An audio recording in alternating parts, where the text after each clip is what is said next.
ओम नमः शिवाय। मेरे शिव चैनल पर आप सबका स्वागत है। सबसे पहले तो आप सभी शिव भक्तों के चरणों में मेरा प्रणाम। नंदी सीरीज के दूसरे भाग में आपका स्वागत है। पहले भाग में आपने जाना कैसे शिव के दो महान भक्तों ने भगवान के द्वारपाल का पद प्राप्त किया। ये थे नंदी और महाकाल। यदि किसी शिव भक्त ने अभी तक वो वीडियो नहीं देखी तो लिंक आई बटन पर मिल जाएगा, वहां जाकर के आप देख सकते हैं।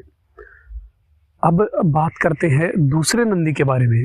दूसरे नंदी के बारे में जब आप इस वीडियो के माध्यम से जानेंगे तो आपके बहुत सारे कंफ्यूजन क्लियर हो जाएंगे। अब बहुत सारे शिव भक्तों के मध्य में ये डाउट है या भ्रांतियां हैं कि नंदी जी का मुख कैसा है, मुख आकृति कैसी है, वो वानर मुखी है या मानव मुखी है या फिर वृषभ यानी बैल के मुख वाले हैं। तो ये सारे कंफ्यूजन आपके इस वीडियो के माध्यम से क्लियर हो जाएंगे। अब बात करते हैं इन जो दूसरे नंदी हैं इनके पूर्व जन्म के बारे में। देखिए, जब माता पार्वती का विवाह भगवान शिव के साथ हुआ, यहाँ मैं पॉइंट बता दूं, माता पार्वती का भगवान शिव के साथ विवाह, ना कि सती माता का भगवान शिव के साथ विवाह है।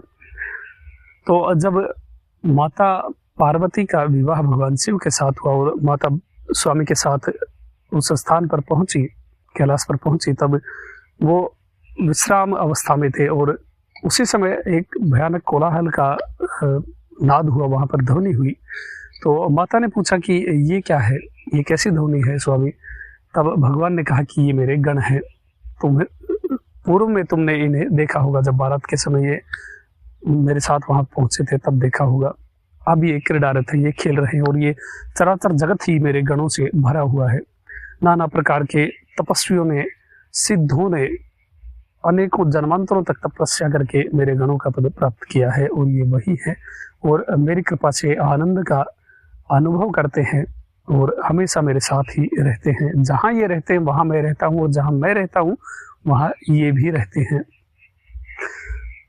अब माता ने जब उन गणों को देखा तो उनमें एक विशेष गण थे, वो इतने उत्साही गण थे और माता ने ये चीज नोटिस भी की कि विवाह के समय में भी वो सब कार्यों में आगे थे और सारी व्यवस्थाएं संभाल रहे थे। और अब भी उन्होंने देखा कि वो सभी गणों के ऊपर शासन करने वाले हैं, यानी वो प्रमुख गण थे और बहुत उत्साही थे, बहुत वीर थे, महाबली थे।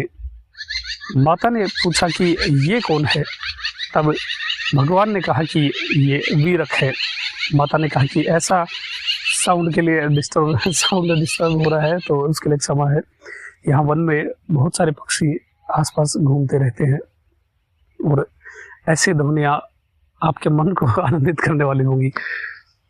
अब माता ने कहा कि मुझे भी ऐसा वीरक जैसा ही पुत्र चाहिए। भगवान ने कहा कि जब तक हमारा पुत्र नहीं होता तब तक तुम वीरक को ही पुत्र समझो। अब माता ने बात सुनी तो माता आश्वस्त हुई और तब स्वामी ने सेविकाओं को बुला करके कहा कि वीरक को तुरंत यहाँ बुला कर लेकर आओ। वो सेविकाएं सीधी वीरक के पास पहुंची। अब वीरक कैसे थे, वीरक के बारे में मैं आपको बता दूं तो वीरक का मुख है जो वानर आकृति का था और ये जो स्क्रीन पर अभी आप ये फोटो देख रहे हैं ये वीरक का ही है जो वीरासन में बैठे हुए हैं। और बहुत सारे प्रसंगों में बहुत सारे ऐसे प्रसंग हैं जहां पर वीरक का वर्णन शिव पुराण में आया है, किंतु कभी किसी ने आप चीजें नोटिस करते हैं तो आपके सारे डाउट क्लियर हो जाते हैं। वीरक का एक ऐसा भी प्रसंग आता है जब भगवान एक कंदरा के अंदर थे, तब दैत्यों ने आक्रमण का प्रयास किया था तो वीरक ने अकेले ही पूरे दैत्यों की सेना को परास्त कर दिया था। इतने महाबलवान वीरक थे। वीरक के पास वो सेविकाएं पहुंची और वीरक से कहा कि वीरक तुम धन्य हो, आदिशक्ति और स्वामी ने तुम्हें बुलाया है। वीरक आश्चर्यचकित और विस्मित हुए और उन्होंने अपने हाथों से ही उस समय, क्योंकि वो खेल रहे थे वहां पर, अपने हाथों से ही अपना मुख साफ किया और उन सेविकाओं के पीछे पीछे चल करके वहां माता और स्वामी के पास पहुंचे। माता ने जब वीरक को देखा तो वीरक से कहा कि वीरक, स्वामी ने तुम्हें मुझे पुत्र रूप में प्रदान किया है, आज से तुम मेरे पुत्र हो।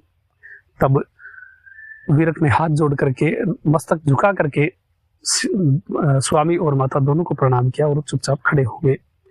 तब माता ने जिस प्रकार से एक छोटे से बच्चे को माता दुलार करती है, उसी प्रकार से प्रेम से माता भगवती ने, इस जगत की आदि शक्ति माँ परमेश्वरी ने उन वीरक को अपनी गोद में उठाया और उनके मस्तक को चूमा और फिर अनेक प्रकार के रत्न उन्हें पहनाए। जिस प्रकार से अब एक माता अपने छोटे से बच्चे को तैयार करती है, उसी प्रकार से अनेक वस्त्र और अलंकार युक्त उन्हें माता ने स्वयं अपने हाथों से किया। देखिए कितना बड़ा सौभाग्य है जो इस जगत की माता है, इस ब्रह्मांड की अधिष्ठात्री देवी है, उनके हाथों से वीरक जी सज रहे हैं एक छोटे से बच्चे की तरह।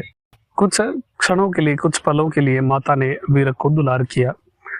जो इस जगत की आदि शक्ति हैं, उन्होंने वीरक का दुलार किया और फिर वीरक से कहा कि अब तुम जाओ और गणों के मध्य में खेलो।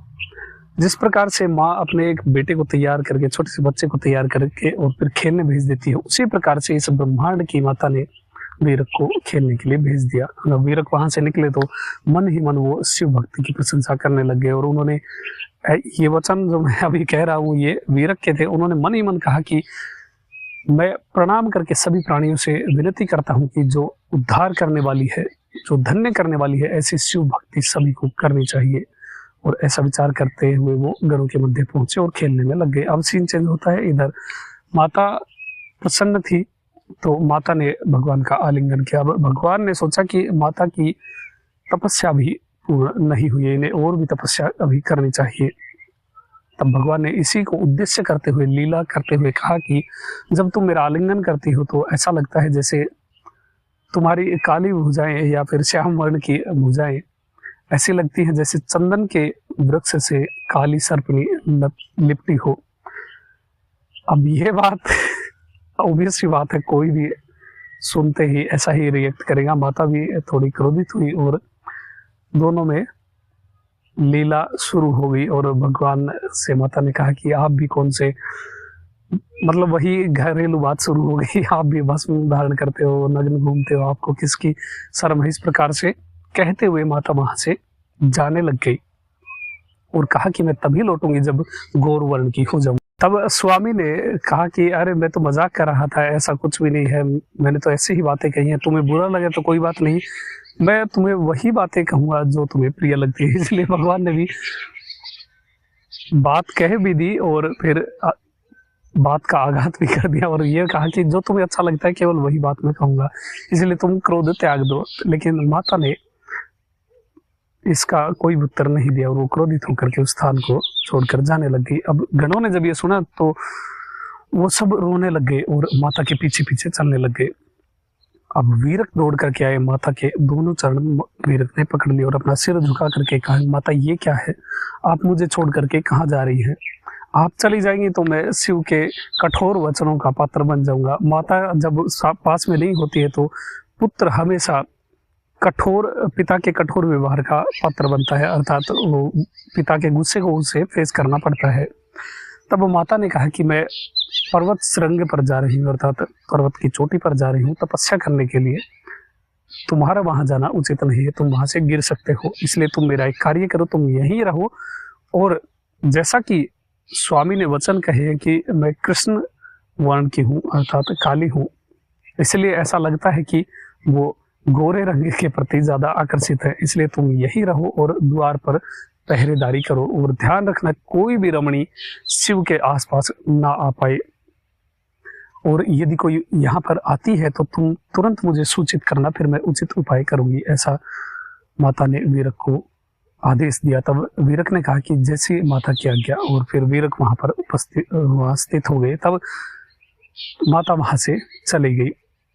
अब उसी समय जब माता भगवान को छोड़ करके तपस्या के लिए चली गई और वीरक द्वार पर उपस्थित थे, इस घटना के बीच ही अंधकासुर का पुत्र और बकासुर का भाई आड़ी नामक दैत्य वहां पर, जो इस अवसर की तलाश में था, इस अवसर की प्रतीक्षा कर रहा था कि कब वो शिव से बदला ले, उसने जब जाना कि माता भवन को छोड़ करके, शिव को छोड़ करके तपस्या के लिए चली गई हैं, तो उसने ये अवसर उचित जाना और वो सीधा शिव के पास जाने का प्लान बनाने लग गया। और वहां पर जब उसने देखा कि वीरक द्वार पर उपस्थित है और पहरेदारी कर रहा है, तो उस दैत्य ने सर्प का रूप धारण किया, यानी एक सांप बन करके वो वहां से जाने लग गया। वीरक ने उसे देख तो लिया किंतु पहचाना नहीं।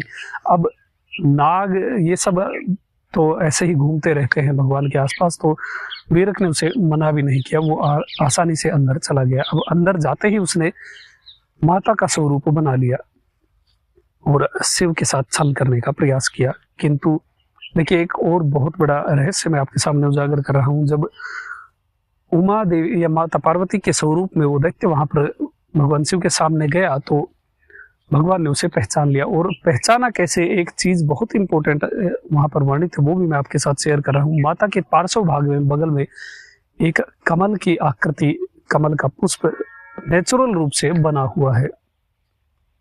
वो जब स्वामी को नहीं दिखा तो स्वामी समझ गए और उस दैत्य का संहार कर दिया।